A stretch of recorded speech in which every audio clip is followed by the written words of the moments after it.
Welcome back to Pony Tales, a web series in which I read My Little Pony, Friendship is Magic fanfiction. Right, I hope everybody's had a pleasant week. I've had an interesting one. I won't go into details, they're all on my blog. Things have been not great. But I shall remedy this by enjoying some My Little Pony fanfiction. And for this episode, I'm going to try something a little different, actually. I'm going to start the first part of a multi-chapter fic, which is Life is a Lemon by BlueShift. I've never done a multi-chapter before, so it'll be a learning curve for all of us. Hopefully a good one. So we're going to kick off today with Prologue, Life is a Lemon, and I Want My Money Back. So this is the prologue of Life is a Lemon, written by BlueShift and read by Scribbler. Summary. Lemon Dreams is a happy pony with a perfect life in Ponyville. There's only one problem. She thinks she's a lemon. Is she really a pony-shaped citrus fruit, or is she just crazy? Does it even matter? When Lemon Dreams finds herself at odds with the ponies of Ponyville and pursued by a strangely familiar ghost, she realises she must discover the answers to those questions before it's too late.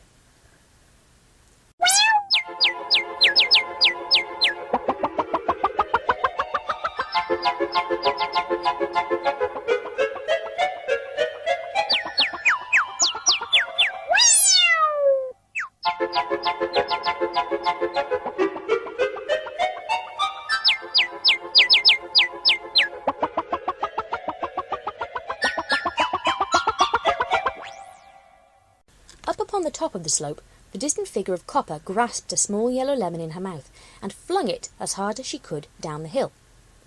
The lemon bounced, gathering speed as it skipped down the hill, faster and faster towards the yawning mouth of the gorge below. The moment it passed a carefully placed flag, Lemon Dreams sprang into action. Like a pent-up spring, she exploded across the hillside, racing downwards towards the lemon and the edge of the chasm, eyes fixed on the prize with a gritty determination, as if her life depended on it. The lemon was small and light. It skipped down the slope effortlessly, as it tumbled faster and faster until it was a yellow blur. Lemon Dreams was fast as well, though.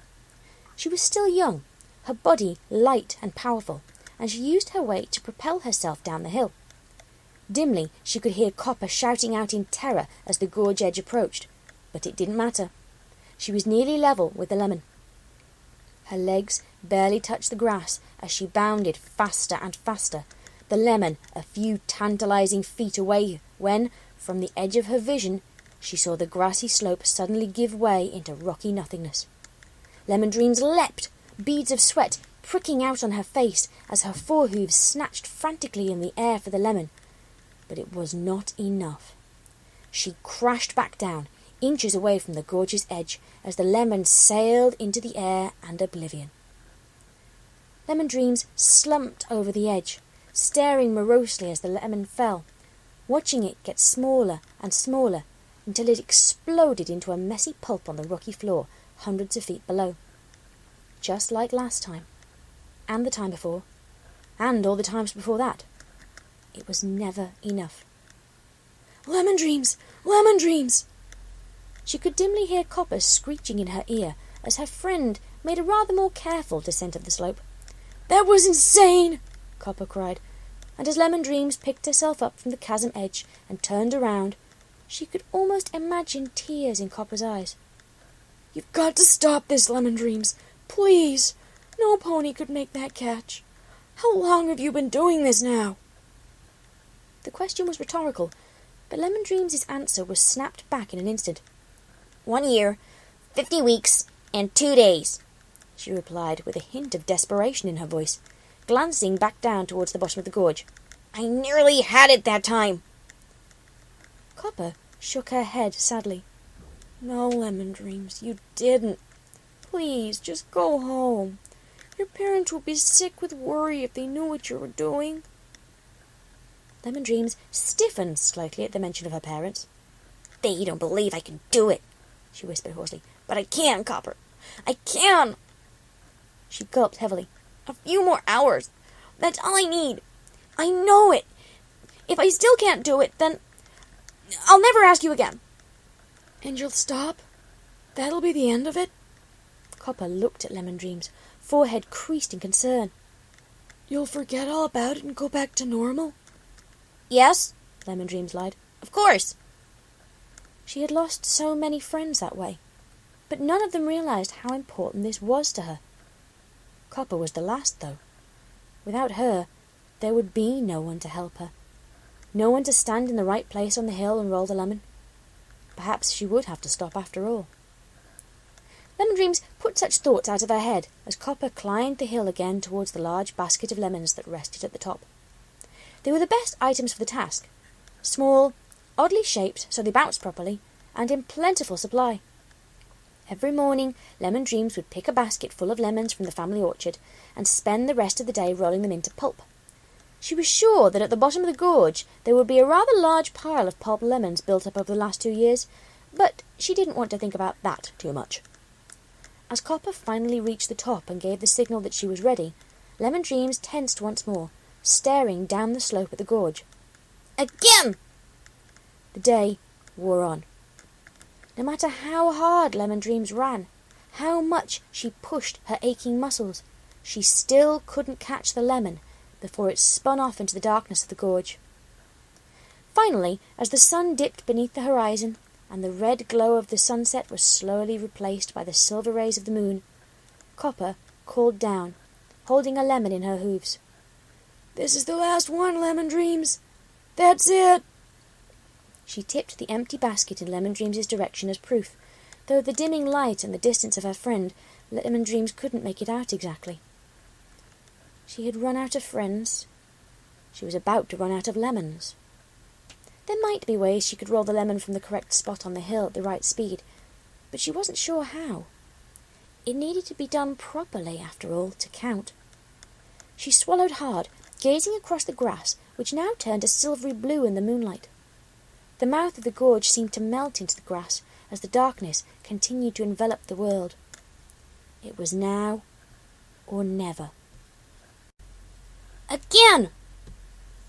In the dim half-light, watched over by the mare and the moon, Copper threw the lemon down the hill, exactly as she had so many times before. Lemon Dreams watched it like a hawk as it skipped down the slope, and then as it passed the flag, she leapt. The day's exertions had taken their toll. Her muscles were tired and cramped, but with the sheer force of will she drove herself onwards, fighting through the pain. She clenched her jaw to stop her teeth rattling in her head as she thundered down the slope, darting towards the falling lemon, which threatened to merge into the blackness and disappear from sight. It was her last chance to prove herself. Lemon Dreams' entire world was the lemon as it spun faster and faster away from her. By the light of the moon, she could see the dark blue of the ground giving way to the black chasm directly in front. She pushed faster and harder, letting herself get closer and closer to the edge before finally, in one desperate jump, she sprang at the gorge's edge. The lemon spun into space. Lemon Dreams' hooves flailed in the air as she sailed helplessly towards the edge and oblivion before gravity took back control and she crashed to the ground with a thud. Oh! Lemon Dreams found herself hanging off the edge of the chasm, her hooves and head dangling down, supported only by her belly, staring down into the infinity below. She caught her breath. Oh! Lemon Dreams, hang on! She heard Copper skidding down the hill after her, but didn't dare move lest she dislodge herself and tumble into the void. Strong teeth grasped her by the tail and carefully yanked her to safety. That was crazy, Copper admonished, hugging Lemon Dreams tightly. I told you it was impossible. Now you never do it again. You Copper broke off, pulling away from Lemon Dreams as she stared at what was in her friend's hooves. Lemon Dreams stared down too, struggling to process what she was holding. It was the lemon, perfect and undamaged. I did it, she whispered in a hoarse voice, shaking in shock. The lemon gripped tightly to her chest. I always knew I could. I knew I could make the catch. For Lemon Dreams, everything changed. That was 8 years ago.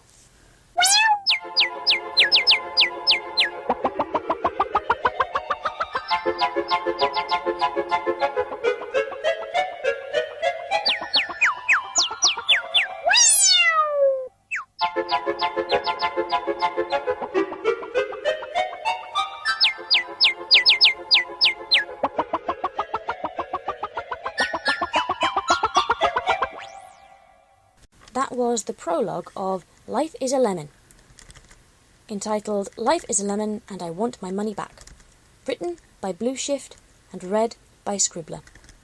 Next time, Chapter 1. What you see is what you get, and you ain't seen nothing yet. Right, I hope everybody enjoyed that. I certainly did. BlueShift is a tremendous author, and there are 6 more wonderful chapters to come. So, from here at Ponytails, this is Scribbler saying, good night, everybody. Take care.